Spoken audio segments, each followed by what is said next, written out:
want me to get it started? I'll get it started.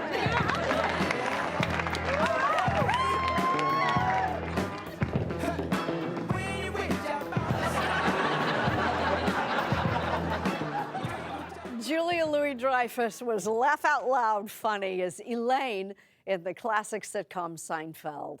And she struck comedy gold again, this time mining the world of Washington politics. Here's Tracy Smith. Why do I have to tell people why I want to be president? I mean, I don't want to hear about their jobs. If only politicians were really this funny. In HBO's Veep, Julia Louis-Dreyfus is Selina Meyer, a one-time Veep, an accidental president, and a full-time queen of disaster. I'd like to begin today. Her character is a narcissistic train wreck, a politician who's both a bad winner. Anything you want, I'm at your beck and call. Thank you so much, Senator Suckup. And a poor loser. Nevada is my state. I'm going to be president. I'm going to be the first elected lady president. I'm going to have a lovely inauguration. Billy Joel is going to sing. And now, in her 7th and final season, Dreyfus says it could be her best role ever. For me, it's the role of a lifetime. I really do feel that way. And you've had some really good roles. Yeah, exactly. I really have. But I feel like this is sort of unsurpassed for me in many ways. Were you on top of this or what? Well, we were busy writing youth culture references and a funny song about the speaker. In Selina's world, nothing is sacred. No insult is left unsaid. Military-industrial complex. These are the president's flying monkeys. And she's pretty high maintenance. Tony Hale is her faithful assistant, Gary. For the perfect moment in the perfect life of the perfect woman. This is like Kathy Bates in Misery. Describe Gary's feelings for Selina.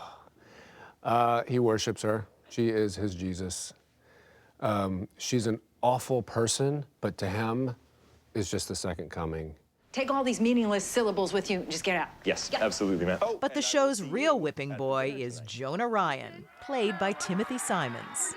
Jonah's a bumbling aide who eventually runs for president himself. I just want to make it clear that she does do all the housework. I do. It's been incredibly fun to play Jonah. It is kind of hard to be this dumb all the time. It takes some smarts to be this dumb. It does. I thank you. Thank you. We're so screwed. Like so many great American TV shows, Veep has British roots. It's derived from a UK political comedy called The Thick of It. In the time it has taken for Terry to extract herself from her Bluetooth, this little inquiry has fused. It is now growing faster than the speed of bloody light. Of course, total meltdowns are funny over here, too. You have made it impossible to do this job. You have 2 settings, no decision and bad decision. Selina's fed-up chief of staff is played by Anna Chlumsky. So many people, like a lot of young women especially, will come up to me and be like, "You're me." And I'm like, oh God, I'm so scared. Here you are running America. You are the worst thing that has happened to this country since food in buckets and maybe slavery. Do the same pickup one more time. Veteran showrunner David Mandel knows how to bring out the best of the Veep cast, especially Julia. He worked with her back in the 90s as a writer on another hit show. Jillian, hi. It's very nice to meet you. Yeah, this one. Remember the Man Hands episode? David Mandel wrote it. She had man hands. Man hand? The hands of a man.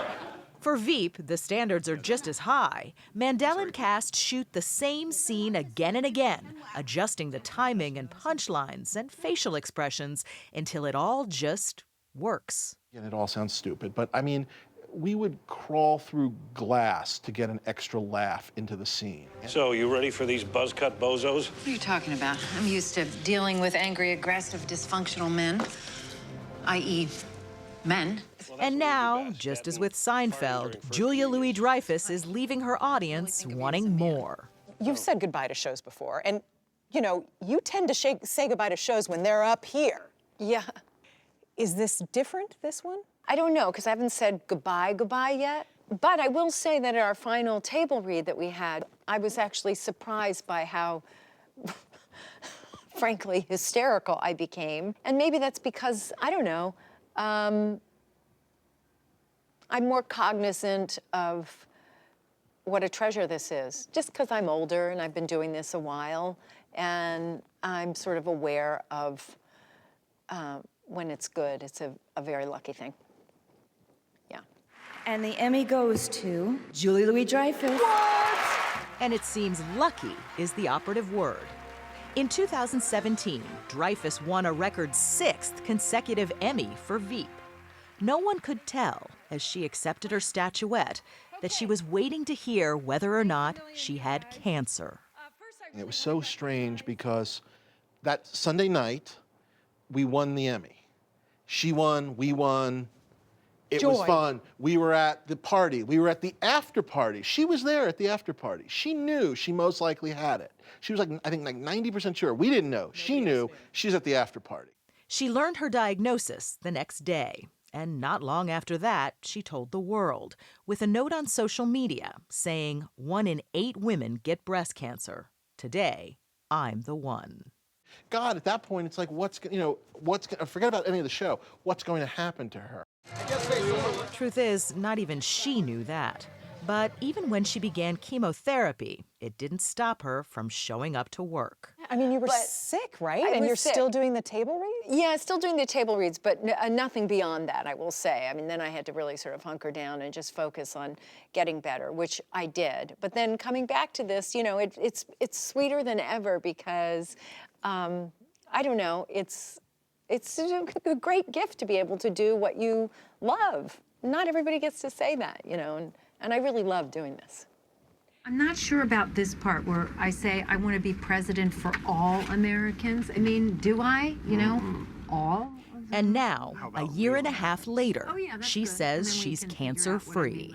I mean, it sounds so trite, but did it add to appreciating things? Well, it certainly added to appreciating life. Life doesn't go on forever, and so that sort of, came right up to my face as a reminder. And so, yeah, I think I have kind of a pretty solid sense of priority, shall we say, moving forward now. The level of incompetence in this office is staggering. And moving forward is bittersweet. The cast members that seem to hate each other on screen genuinely admire, you could even say love each other in real life. What do you think you're going to miss the most? I guess the relationships. When you spend 20 hours a day with people, you see them at their best and their worst, and at this point you just realize how much they matter to you. It's okay to be. Damn it. Sorry, it's the morning. Good morning. If there's a takeaway from Veep's long run, maybe it's this. In comedy, as in life, nothing good ever comes easy.